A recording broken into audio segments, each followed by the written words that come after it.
Hello students, कैसे हैं आप सब लोग। आज हम इस वीडियो में गॉसेस लॉ डिस्कस करने जा रहे हैं।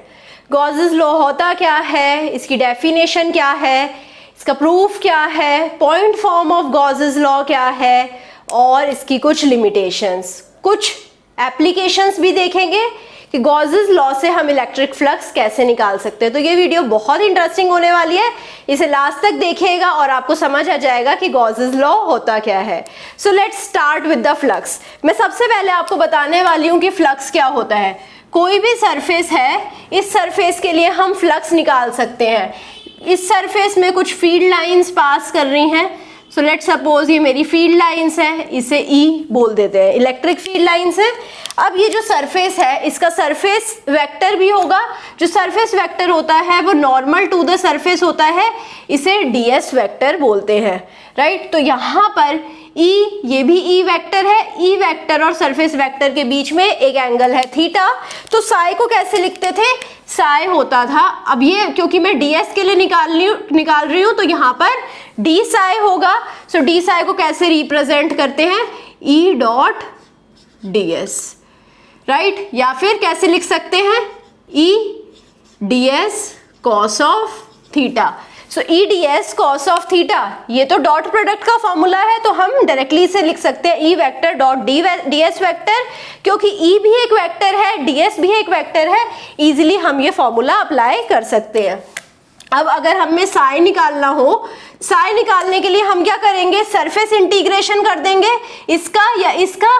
तो हम इसको सिंप्लीफाइड फॉर्म को लेते हैं, इसका सरफेस इंटीग्रेशन करते हैं तो ई डॉट डीएस हो जाएगा, राइट। ओवर द सरफेस अगर मैं निकालूं सरफेस इंटीग्रेशन तो ये हो जाएगा ई डॉट डीएस। अब मैं क्या कर सकती हूँ, इसे इलेक्ट्रिक फील्ड डेंसिटी की टर्म्स में भी लिख सकती हूँ। अब डी होता है मेरा electric field density. Electric field density क्या होता है, डी होता है epsilon E, where epsilon is epsilon not into epsilon R, right. अब मैं क्या करूंगी, मुझे एप्सिलॉन से मल्टीप्लाई करना है ई को, मैं ई एप्सिलॉन नॉट ही ले लेती हूँ, वैक्यूम कंडीशन ही ले लेती हूँ। तो हम क्या करेंगे, यहाँ साई को 1 एप्सिलॉन नॉट से डिवाइड भी करा और यहाँ पर हमने एप्सिलॉन नॉट से मल्टीप्लाई भी करा, ई डॉट डीएस। तो क्या आ जाएगा, 1 एप्सिलॉन नॉट तो एज इट इज रहेगा, एप्सिलॉन नॉट इंटू ई क्या होता है हमारा, ये होता है हमारा डी। तो ये हो जाएगा डी डॉट डीएस। तो अब हमारे पास साई की दो डेफिनेशंस आ गई हैं। साई की पहली डेफिनेशन आ गई है, साई होता है integration over the surface E dot DS. और साई की सेकंड डेफिनेशन है 1 epsilon not integration over the surface D dot DS. अब हमें इलेक्ट्रिक फ्लक्स तो पता है अब क्या होता है, तो अब आ जाते हैं गॉसेस लॉ की डेफिनेशन पर। गॉसेस लॉ होता क्या है, according to the Gauss's law the net outward flux through a closed surface. अब ये तो एक ओपन सरफेस था, क्लोज सरफेस ले लिया अगर हमने, तो उससे नेट आउटवर्ड फ्लक्स हो जाएगा 1 epsilon not times the net charge enclosed inside the close surface.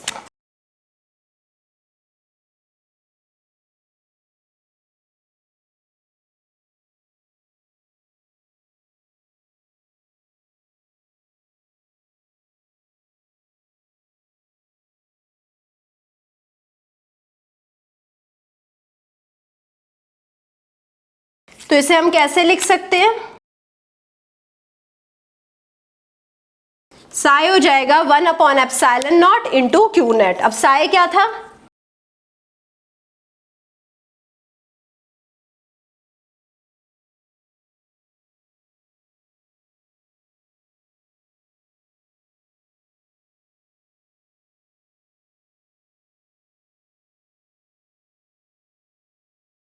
Okay, Sai था या तो integration over S E dot D S. यहाँ पर क्लोज्ड साइन इसलिए लगाया है क्योंकि हम क्लोज सरफेस की बात कर रहे हैं, ठीक है। Integration over S E dot D S, ये हो जाएगा Q net upon epsilon not, या फिर 1 epsilon not integration over the surface D dot D S. ठीक है, यही था साई की दूसरी definition, is equal to Q net upon epsilon not.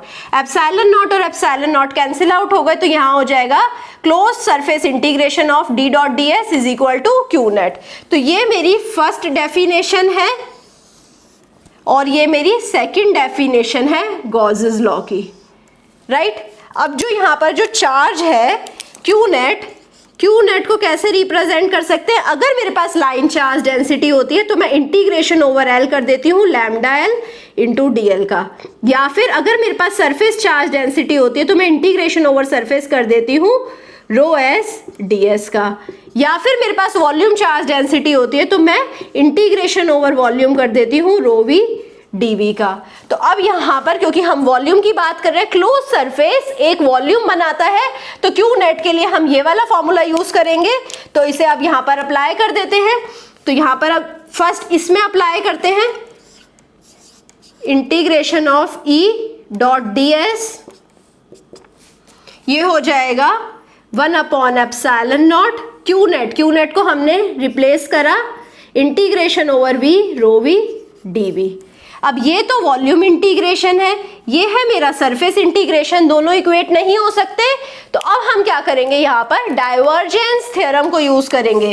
According to the divergence theorem surface integration को अगर हमें वॉल्यूम इंटीग्रेशन में कन्वर्ट करना होगा तो यहाँ पर हम ई की जगह डेल डॉट ई ले लेंगे और उसे हम डीवी पे अप्लाई कर देंगे। नाउ डीएस यहाँ पर चेंज हो जाएगा डीवी में, तो ये हो जाएगा 1 अपॉन एप्सिलॉन नॉट, ये तो वॉल्यूम इंटीग्रेशन ही है, रो वी डीवी। ठीक है, तो यहां पर ये है वॉल्यूम इंटीग्रेशन, ये भी है वॉल्यूम इंटीग्रेशन, ये है डेल डॉट ई डीवी, ये है रो वी डीवी। तो हम क्या करेंगे, डेल डॉट ई को 1 upon epsilon not rho V से इक्वेट कर देंगे। सो डेल डॉट ई हो जाएगा rho V upon epsilon not, ये हो जाएगी फर्स्ट पॉइंट फॉर्म, राइट। ये हमारी फर्स्ट पॉइंट फॉर्म हो गई। अब आ जाते हैं सेकंड पॉइंट फॉर्म पर।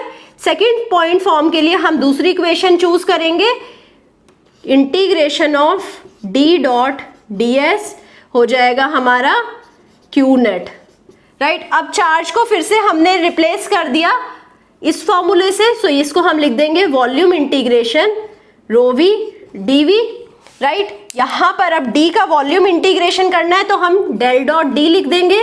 सो यहां पर वॉल्यूम इंटीग्रेशन करेंगे एंड ये हो जाएगा डेल डॉट डी डीवी, ये हो जाएगा integration of rho V DV.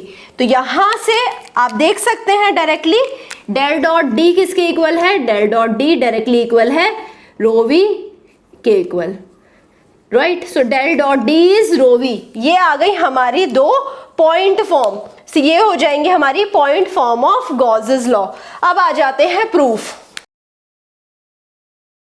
Proof के लिए हम कंसीडर कर लेते हैं हमारे पास एक पॉइंट चार्ज है Q के अराउंड हमें एक गॉसियन सरफेस बनाना पड़ेगा। सो लेट सपोज ये मेरा गॉसियन सरफेस है, Q से कुछ इलेक्ट्रिक फील्ड लाइंस जाएंगी।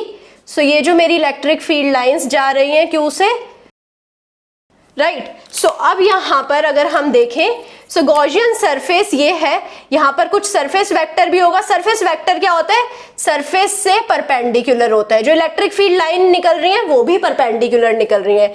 ये है मेरी ई वेक्टर, ये है मेरा ds वेक्टर, राइट। सो ई वेक्टर आउटसाइड है, ds वेक्टर भी आउटसाइड है, दोनों 90 डिग्री एंगल बना रहे हैं। So angle between E and ds क्या हो जाएगा, 0, राइट। तो अब यहां पर गॉसेस लॉ लगाते हैं इस केस के लिए। सो गॉसेस लॉ के according integration of E dot ds is equal to Q upon epsilon not. So Q net क्या हो जाएगा यहाँ पर, डायरेक्टली इक्वल टू क्यू, तो मैंने क्यू अपॉन एप्सिलॉन नॉट लिख दिया है। अब हम देखेंगे ई डॉट ds।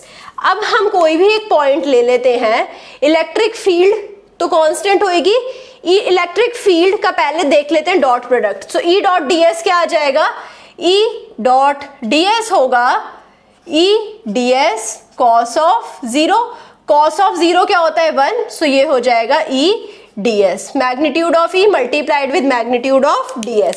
अब इलेक्ट्रिक फील्ड कांस्टेंट रहेगी। अगर ये सर्कल बना रहे हैं, हम स्फीयर बना रहे हैं, Q को सेंटर पे रख रहे हैं, हर जगह पर रेडियस r रहेगी, तो हर पॉइंट पर इस स्फीयर के इलेक्ट्रिक फील्ड सेम रहेगी, राइट। तो हम E को बाहर ले आते हैं, बचेगा क्या, इंटीग्रेशन ऑफ ds, ये हो जाएगा Q अपॉन एप्सिलॉन नॉट के इक्वल, राइट। सो अब हम E की वैल्यू जानते हैं।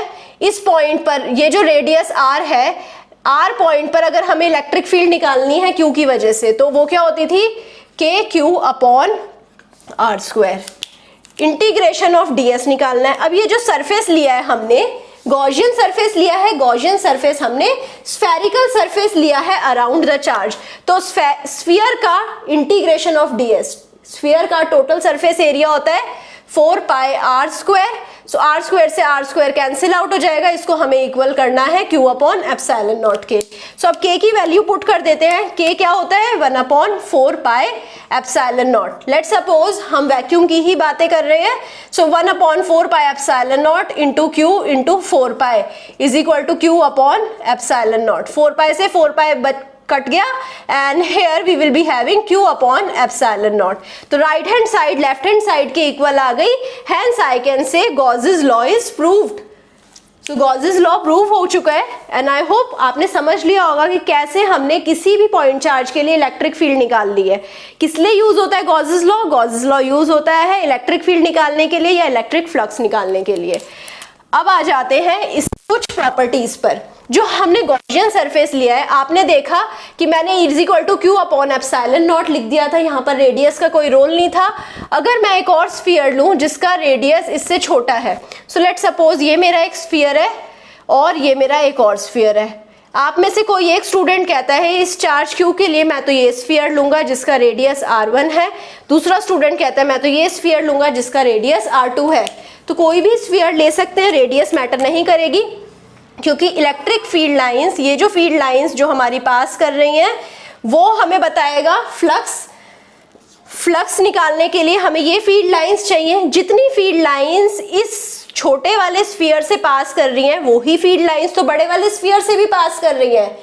तो अगर हम स्फीयर का रेडियस कुछ भी लें और छोटा कर दें, तो भी सेम ही number of field lines pass करेंगी, number of field lines change नहीं होगा। तो हम ये कह सकते हैं कि रेडियस का कोई रोल नहीं है इन defining the Gaussian surface. Gaussian surface हम कैसे भी डिफाइन कर सकते हैं, और इवन हम एक क्यूबिकल गॉसियन सरफेस भी ले सकते हैं around the given charge, right. तो ये क्यूबिकल सरफेस भी ले सकते थे हम, ये जो चार्ज था इसे सेंटर पे प्लेस कर देते, ये भी सिमेट्रिक गॉसियन सरफेस ही होता है इसके लिए, राइट। आई होप आपको ये चीज समझ आ गई होगी। अब मैंने क्या कहा था यहाँ पर कि हम जो लेंगे, जो चार्ज लेंगे वो एनक्लोज्ड वाले चार्जेस ही लेंगे। अब जो हम इलेक्ट्रिक फील्ड निकालते हैं, यहाँ पर जो E है, ये जो E है, ये सारे चार्जेस की वजह से, अगर कोई चार्ज बाहर रखा होगा उसकी वजह से भी, कोई चार्ज अंदर है गॉसियन सरफेस के उसकी वजह से भी, बट जो साई लेते हैं हम, जो साई निकालते हैं और जो इलेक्ट्रिक फ्लक्स निकालते हैं, फ्लक्स हम सिर्फ जो चार्ज एनक्लोज्ड हैं उनकी वजह से निकालते हैं। उसका रीजन देखते हैं। सो लेट सपोज ये मेरा कोई सरफेस है, ये जो क्लोज सरफेस है, यहाँ पर एक चार्ज है Q और यहाँ पर है एक चार्ज Q डैश।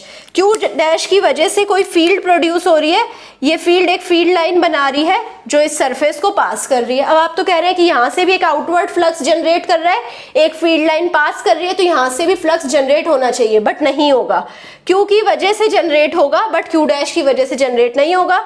आप देखिए यहाँ पर जो इलेक्ट्रिक फील्ड की डायरेक्शन होगी वो ये होगी, और जो ds की डायरेक्शन होगी वो आउटवर्ड टू द सरफेस रहेगी, right, outward to the surface और परपेंडिकुलर। सो E और ds के बीच में जो एंगल बनेगा वो 180 डिग्री बनेगा। सो E डॉट ds कैसे लिखेंगे? E डॉट ds लिखेंगे E ds cos of 180 degree. तो cos ऑफ 180 -1 होता है, तो इसे लिख देंगे माइनस E ds। अब इस पॉइंट पे देखते हैं, यही सेम लाइन पास कर रही है, यहाँ पर इलेक्ट्रिक फील्ड ये होगी डायरेक्शन, ds का भी यहीं पर सेम डायरेक्शन होगा। सो यहाँ पर थीटा होएगा 0। सो E डॉट ds क्या हो जाएगा इस केस में? E ds cos ऑफ 0, जो कि हो जाएगा प्लस E ds। तो टोटल फ्लक्स क्या हो जाएगा? टोटल फ्लक्स हम यहाँ पर ऐड करें, यहाँ पर E ds है और यहाँ पर माइनस E ds है, तो साया आ जाएगा E ds minus E ds। जो कि हो जाएगा 0। तो यहाँ पर जब हमने फ्लक्स निकाला था वो आया माइनस EDS, यहाँ पर जब फ्लक्स निकाला प्लस EDS, टोटल फ्लक्स आ गया 0। तो जो भी आउटवर्ड चार्ज है, जितने भी आउटवर्ड चार्ज रहेंगे उसकी वजह से जितना भी फ्लक्स रहेगा वो 0 रहेगा, इसलिए हम सिर्फ एनक्लोज चार्ज से ही फ्लक्स निकालते हैं। बट इलेक्ट्रिक फील्ड तो इस चार्ज की वजह से भी जनरेट होएगी, तो इलेक्ट्रिक फील्ड के लिए हम सारे चार्जेस कंसीडर करते हैं। अब आ जाते हैं लिमिटेशंस पे।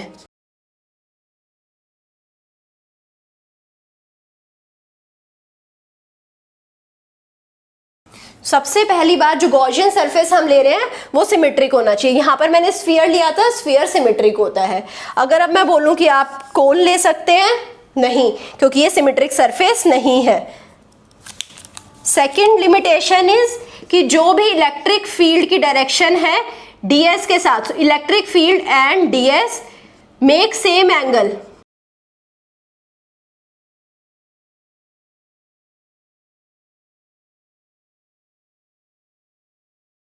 Electric field and ds vector make same angle throughout the Gaussian surface. So जो गॉसियन सरफेस है, यहाँ पर आप देखें E और ds का एंगल 0 था, यहाँ पर भी E और ds का एंगल 0 होगा, यहाँ पे भी, यहाँ पे भी, यहाँ पे भी, तो E और ds का एंगल 0 होगा।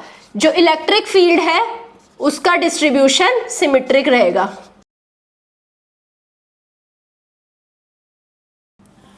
इलेक्ट्रिक फील्ड का जो डिस्ट्रीब्यूशन होना चाहिए वो इस चार्ज के अराउंड सिमेट्रिक होना चाहिए, जैसे कि हमने इस केस में देखा था। इलेक्ट्रिक फील्ड इस गॉसियन सरफेस पे इस चार्ज के अराउंड बिल्कुल सिमेट्रिकली डिस्ट्रीब्यूटेड है।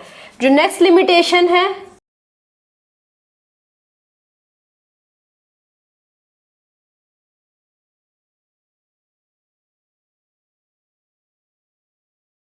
नेक्स्ट लिमिटेशन है कि जो हमारा गॉसियन सरफेस है वो चार्ज को क्रॉस नहीं करना चाहिए। सो अगर हमारे पास एक चार्ज है ये, सो जो गॉसियन सरफेस बनेगा वो ऐसे नहीं बना सकते हैं। गॉसियन सरफेस को हम चार्ज से पास करते हुए नहीं बना सकते हैं। हमें क्या करना है, गॉसियन सरफेस ऐसे लेना है जिससे कि सारे चार्ज हैं वो इसके अंदर एनक्लोज्ड हो जाए, राइट, कोई भी इसकी बाउंड्री पे ना आ रहा हो, राइट। सो अब दो केस ले लेते हैं, मैं दो केस से आपको बताती हूँ कि कैसे हम इलेक्ट्रिक फील्ड, इलेक्ट्रिक फ्लक्स निकालेंगे किसी भी सरफेस पे। तो ये जो हमने सरफेस ले लिया है हाफ स्फीयर है, हाफ स्फीयर के ऊपर वाले सरफेस पे जो कट सरफेस है इस पे चार्ज क्यू प्लेस्ड है, तो इसके थ्रू हमें सिर्फ नीचे वाले हाफ सरफेस पे अगर हमें इलेक्ट्रिक फ्लक्स निकालना हो तो हम कैसे निकालेंगे, हम सबसे पहले फुल स्फीयर बना लेंगे। अब जैसे ये फुल स्फीयर बन गया तो मतलब ये गॉसियन सरफेस बन गया है, इस गॉसियन सरफेस से फ्लक्स हो जाएगा Q अपॉन एप्सिलॉन नॉट।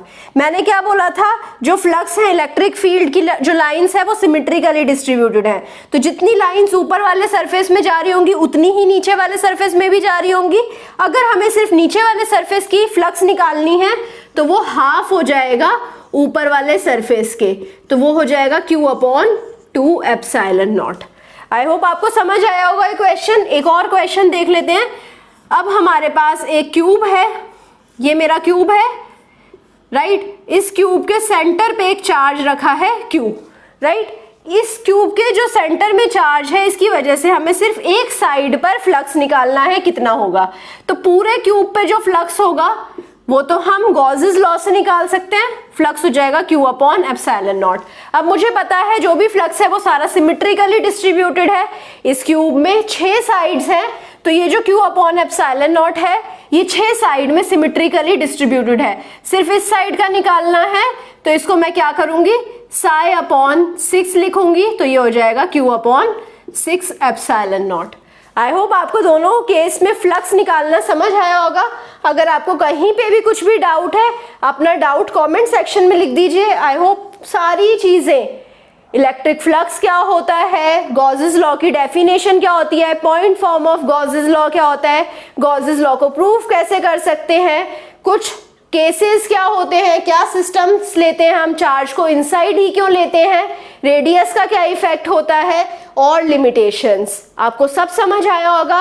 अगर आपको कहीं पे भी कुछ भी डाउट है तो अपना डाउट कमेंट सेक्शन में लिख दीजिए and I will try to resolve your doubt as soon as possible. I hope आपको ये सेशन पसंद आया होगा। अगर पसंद आया है लाइक करिए, सब्सक्राइब करिए, दोस्तों के साथ शेयर करिए और give me your feedback. Thank you so much.